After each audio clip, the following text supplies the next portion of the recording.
11 नवंबर को उमर अब्दुल्ला सरकार के लिए एक बड़ा इम्तिहान होगा, क्योंकि उसी दिन बडगाम और नगरोटा के लिए जो दो सीट्स हैं जो बाईपोल इसमें होने वाले हैं उनके लिए वोटिंग होगी। और उमर अब्दुल्ला इसी सिलसिले में आज नगरोटा आए थे और एक अवामी रैली को उन्होंने खिताब किया।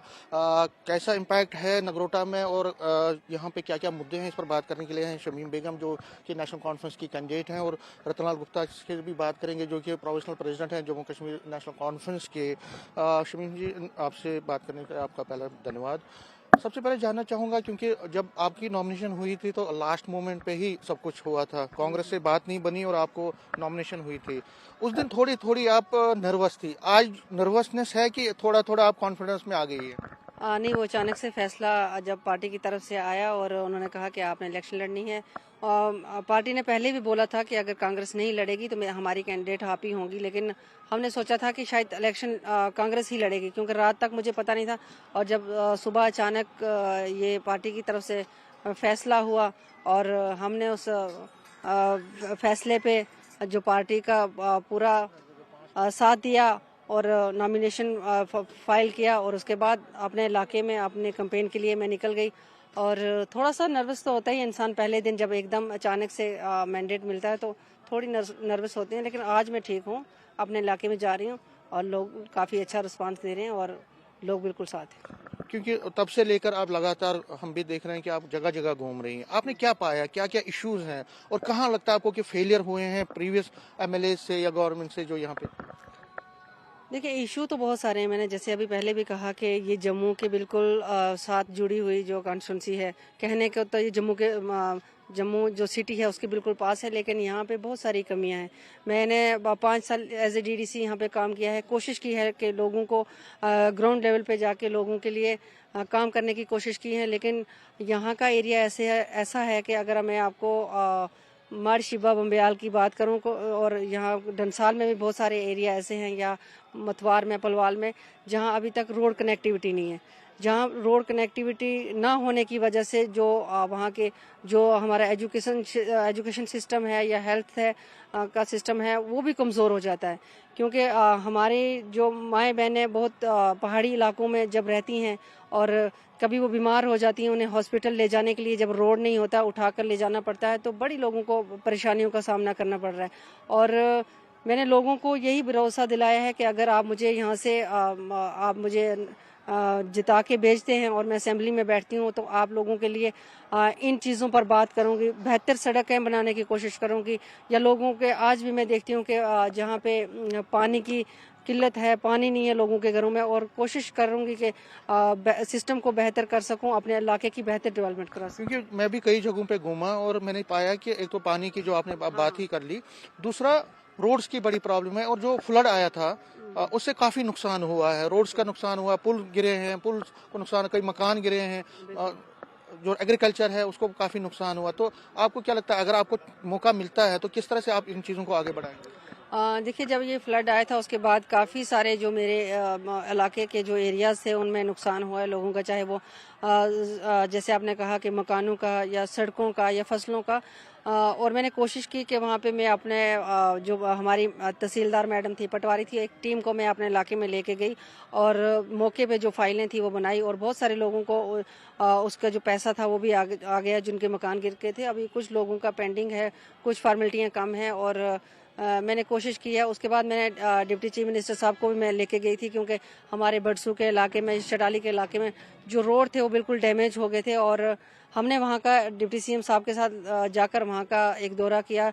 या यहाँ पे कटर बटाल में एक पुल था बड़ा सा, जो वहाँ पे डिप्टी सीएम साहब खुद उनको यकीन दिला के आए हैं कि ये जल्द से जल्द हम पुल भी बनाएंगे। और कोशिश की है इस पिछले 5 सालों में, या अभी जो फ्लड का लोगों पर ऐसी मुसीबत आई उसमें लोगों के साथ खड़ी रही हूँ और कोशिश की है कि लोगों की परेशानियों में उनका साथ दूं, उनके लिए कुछ बेहतरी कर सकूं। लास्ट में पूछना चाहूंगा, क्योंकि मुकाबला कांटे का है, क्या मैसेज देंगी, क्या भरोसा, कितना भरोसा आपको लोगों पर है? क्योंकि कई लोग ये भी कहते हैं कि यहाँ पे सिंपैथी फैक्टर काम करेगा, जो प्रीवियस एमएलए यहाँ पे रहे थे।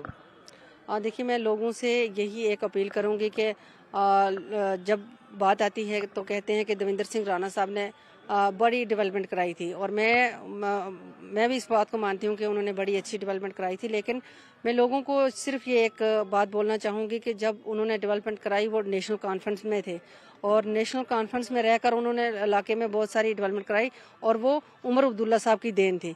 और जब से वो बीजेपी में गए तो उन्होंने कोई एक भी काम नहीं हुआ है।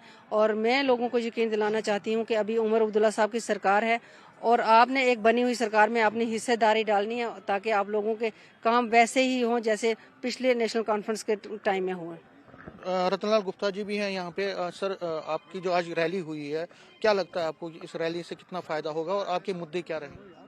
देखिए, आज की इस रैली में साबित कर दिया है कि जब नगरोटा कॉन्स्टिट्यूंसी में नेशनल कॉन्फ्रेंस की लहर चल रही है। आपने देखा कि यहाँ हमारे मंत्री हजरात भी आए और ऑनरेबल चीफ मिनिस्टर साहब भी आए। चीफ मिनिस्टर साहब ने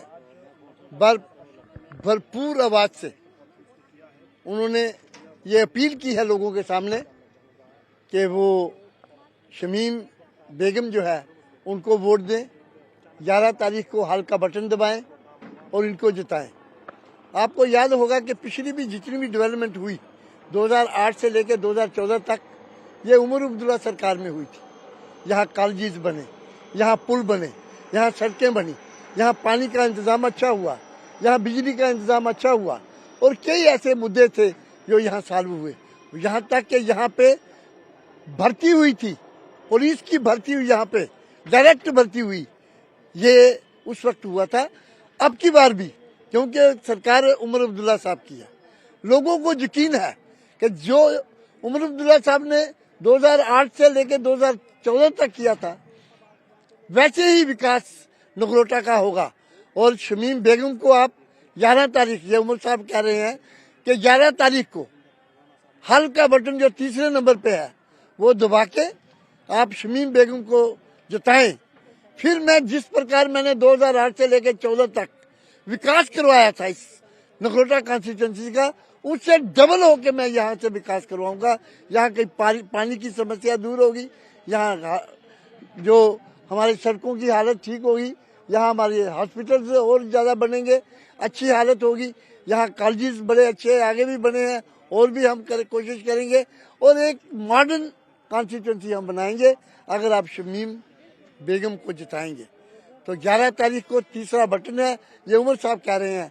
आपसे अपील की है यहाँ जलसे में, ओपन जलसे में की है कि तीसरा बटन जो है हल का बटन है, शमीम बेगम का बटन है, उसको दबा के आप नेशनल कॉन्फ्रेंस को कामयाब करें। न्यूज़ 18 से बात करने के लिए शुक्रिया। कैमरामैन साहिबा के साथ में समीर भट्ट, न्यूज़ 18 जम्मू।